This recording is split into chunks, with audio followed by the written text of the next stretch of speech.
ரமேஷ், கோயம்பேட்டில் இன்றைக்கு எந்த விதமான பேருந்துகளும் இல்லை அப்படின்னு நீங்க ஏற்கனவே சொல்லியிருந்தீங்க.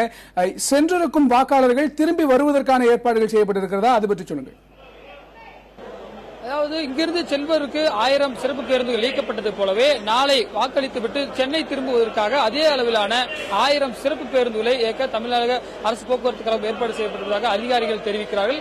அது நாளை இரவிலிருந்து ஆரம்பித்து செவ்வாய்க்கிழமை இரவு வரை அந்த 1000 பேருந்துகளும் எந்தெந்த பகுதியில் அதிக அளவு தேவைப்படுகிறதோ அந்த அடிப்படையில் அந்தந்த மாவட்ட தலைநகரங்களில் இருந்து இயக்கப்படும் என்று போக்குவரத்து கழகம் சார்பில் தெரிவிக்கப்பட்டிருக்கிறது.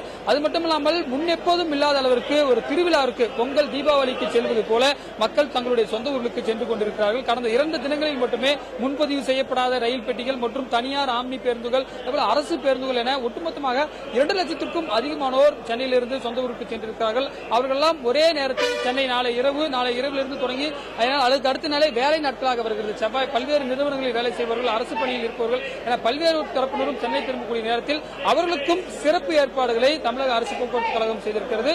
அதே போல பல்வேறான சிறப்பு பேருந்துகளுக்கு ஏற்பாடு செய்யப்பட்டிருக்கிறது. கணேஷ்,